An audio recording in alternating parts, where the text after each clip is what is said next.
അപ്പൊ ഈ കൊറിയോഗ്രാഫിയുടെ സ്പെഷ്യാലിറ്റി കണ്ടില്ലേ, എന്ത് പാട്ട് ഇട്ടാലും ഇതിൽ ചേരും. അതാണ് അപ്പൊ ഇതിന്റെ ശരിക്കുള്ള പ്രോബ്ലം സ്റ്റെപ്പാണ്, സോങ് ആണ്.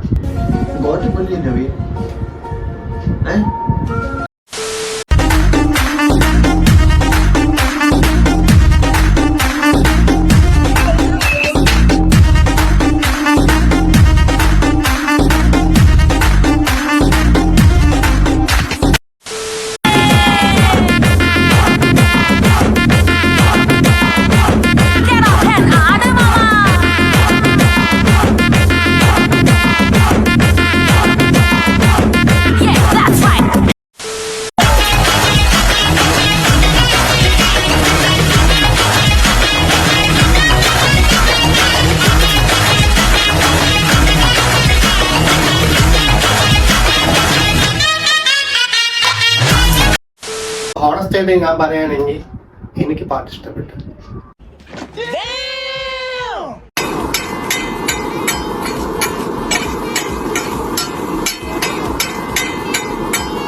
എന്നടാ പണി വെച്ചിരിക്കീങ്ക. സീരിയസ്ലി 3 പാട്ട് ഇപ്പൊ ഗോട്ടിൽ ഇറങ്ങി കഴിഞ്ഞു.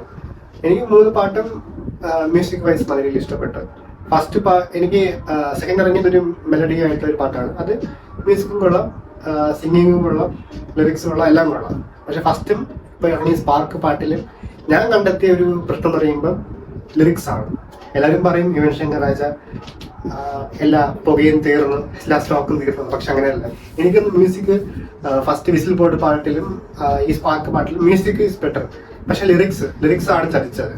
മറ്റേ സത്തം ബോർഡ്, വിസിൽ ബോർഡ്, അതൊക്കെ എന്ത് ലിറിക്സ് ആണ്. കുറച്ച് ബെറ്റർ ലിറിക്സ് ആയിരുന്നെങ്കിൽ നമുക്ക് കുറച്ചുകൂടി ബെറ്റർ എക്സ്പീരിയൻസ് കിട്ടിയെന്ന് തോന്നുന്നു.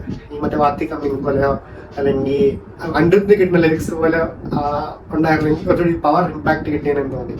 അല്ലാതെ എനിക്ക് 3 പാട്ടും ഇഷ്ടപ്പെട്ടു. എനിക്കൊന്ന് തിയേറ്ററിക്കലി വരുമ്പം കുറച്ചുകൂടി ബെറ്റർ ആയിരിക്കും തോന്നുന്നു. അല്ല, വിജയുടെ ഏതൊരു കൂറ സിനിമയാണെങ്കിൽ പോലും പാട്ട് എന്തായാലും ട്രെൻഡിങ് ആയിരിക്കും. അതിൽ ഒരു സെക്കൻഡ് ഒപ്പീനിയൻ ഒരിക്കലും ഇല്ല. കാരണം സുറ പോലും 8 നില പൊട്ടിയിട്ട് പോലും എല്ലാ പാട്ടും വൈബ് പാട്ടാണ്. ഞാൻ ഇപ്പോഴും കേൾക്കുന്ന കുറെ പാട്ടുകളുണ്ട്. അതിൽ ഇപ്പൊ കേട്ടാൽ പോലും ആ ഒരു ഫ്രഷ്നസ് ഫീൽ ചെയ്യും. ട്രെൻഡിങ് ആയിരിക്കും ആ സമയത്ത് എന്തായാലും. ഇപ്പം ലാസ്റ്റ് ഇറങ്ങിയ മറ്റേ വാരിസ് സിനിമ അത്ര വിജയിച്ചില്ലെങ്കിൽ പോലും പാട്ടൊക്കെ നല്ല ട്രെൻഡിങ് ആയിരുന്നു. പക്ഷെ ഇതിൽ ആ ഒരു ഇമ്പാക്ട് കിട്ടിയില്ല. അത് എന്തുകൊണ്ടാണ് എനിക്ക് മനസ്സിലാവുന്നില്ല. ഞാൻ വിചാരിച്ചു, എനിക്ക് ഭയങ്കര പ്രതീക്ഷയായിരുന്നു യുവൻ ശങ്കർ രാജയാണ് മ്യൂസിക് നേടുന്നു പറയുമ്പോൾ ആ ഒരു പ്രതീക്ഷ ഉണ്ടാവും. കാരണം യുവൻ ശങ്കറിന്റെ ലെഗസിയും ആ ഒരു ഇത് നമുക്കറിയാം. ഇപ്പം ഫോർ എക്സാമ്പിൾ എനിക്ക് ഏറ്റവും ഇഷ്ടപ്പെട്ട ആൽബം 2 ആൽബം ഉണ്ട്, അഞ്ചാൻ ആൻഡ് മങ്കാത്ത. അതിൽ ബീജിയം വയസ്സാണെങ്കിലും ഇൻട്രോസ് ആണെങ്കിലും വെറും കിടലമാണ്. ഇപ്പോഴും പോലും എന്താ മങ്കാത്തയുടെ മ്യൂസിക് ബീജിയം കേൾക്കുമ്പോൾ നമുക്ക് ആ ഒരു ഇത് വരും, ആ ഒരു എനർജിയാണ്. എനിക്ക് വിശ്വാസം പറഞ്ഞില്ലെങ്കിൽ ഞാൻ അതിനൊരു സാമ്പിൾ കാണിച്ചു തരാം.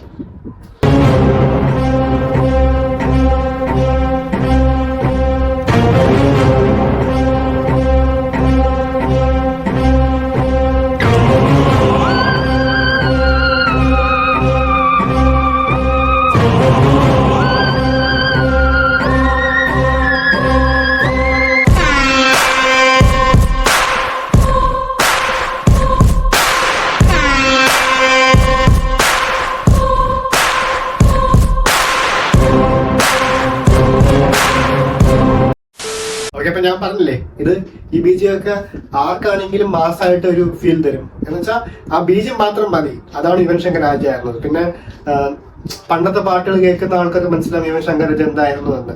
അപ്പൊ ആ ഒരു ഫയർ നമുക്ക് എന്തായാലും മിസ് ചെയ്യുന്നുണ്ട്, അതിലൊരു സംശയമില്ല. പക്ഷെ ഈ 3 പാട്ടും തരക്കേടില്ല എന്ന് പറയാം. പുള്ളിയുടെ ഡാൻസ് പറയേണ്ട ആവശ്യമില്ലല്ലോ.